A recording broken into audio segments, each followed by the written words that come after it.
Well, hello everyone, I'm Peter.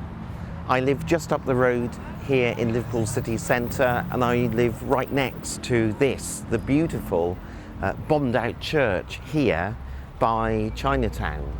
It's a memorial building and beautiful gardens for peace.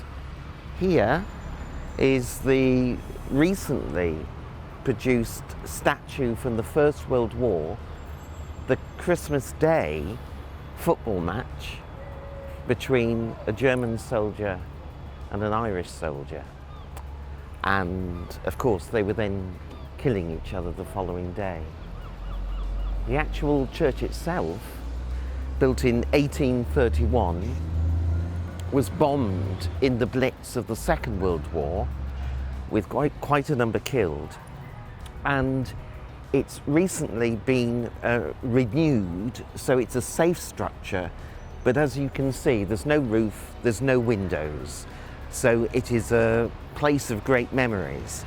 Today, this church is used for arts festivals, for beer festivals, for concerts, for film shows, and it's a great place of coming together multiculturally here in the heart of Liverpool.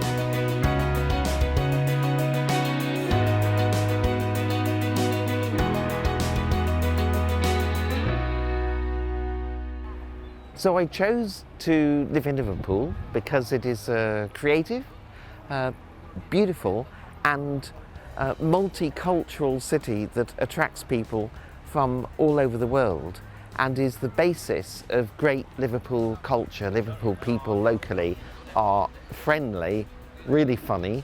Anybody will talk to anybody and make a lot of jokes, a lot of humour, and of course it's the city of the Beatles. Welcome everybody, yes. Hello, this is the memorial to the Irish Famine of 1845 to 52, following the potato blight in Ireland, where the English had taken over Ireland, right, run by wealthy landlords, and therefore the poor were subject to terrible poverty and based on the staple diet of the potato. So when the potato got the blight, the poor of Ireland were devastated, and many emigrated to America, elsewhere, but here in Liverpool, over 1.25 million emigrants from Ireland came here to live. Therefore, Irish culture, ever since that time, has been a huge part of Liverpool life and remains to this day. There's Irish clubs and pubs, you know, Irish singing, Irish festivals, and of course the two cathedrals, the Protestant cathedral and the Catholic cathedral, today represent a coming together of unity. The Irish Famine. Hello. So I teach English as a foreign language to foreign students, 18 plus, and I help with English conversation and also essay writing, the English part of academic study. So it's about ordinary English conversations, both for leisure, for work, and life in Liverpool. Well, welcome to the beautiful St John's Gardens. Here we are at the back of the magnificent St George's Hall, and in front of, at the bottom of the gardens, is the memorial drum for the Hillsborough football tragedy with Liverpool Football Club.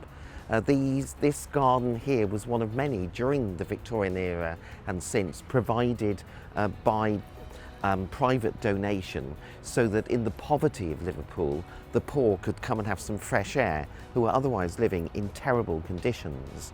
Behind St George's Hall, built 1854 in the magnificent style of the ancient Roman Greek columns, was built on the blood of slave money.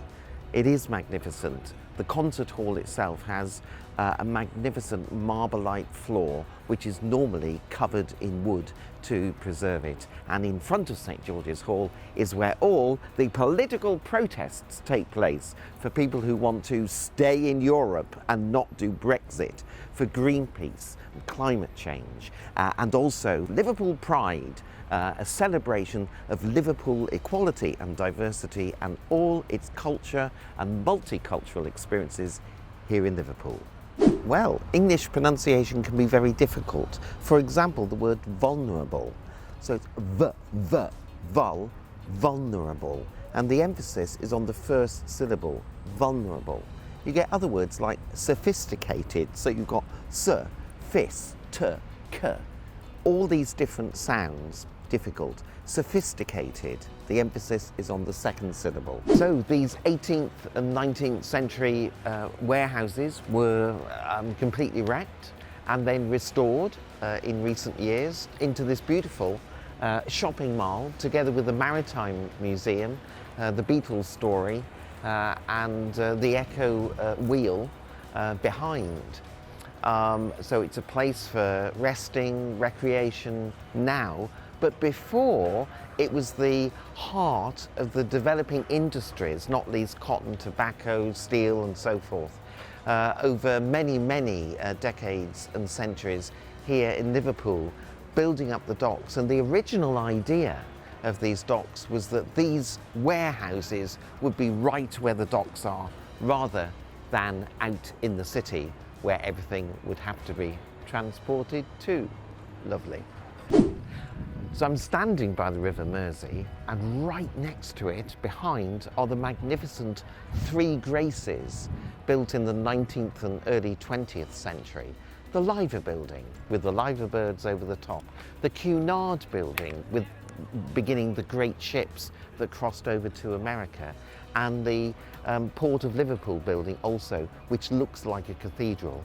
All these magnificent buildings were built after and on the money of the slave trade, where Liverpool had a huge part to play in slavery in the 17th and 18th centuries. Very tragic. Lots of poverty in Liverpool too. And now Liverpool remains mixed. Poor and rich alike live here today in contemporary Liverpool, a thriving city. I'm afraid of travelling. And I want to travel, so I need to get over my fear of travelling to the other parts of the world to explore Asia. I have been to Africa, I've been to the Philippines, and it's very frightening to, like someone like me, to go to strange countries with strange people that we don't know, but to experience new people, new cultures, and the great breadth of the human family.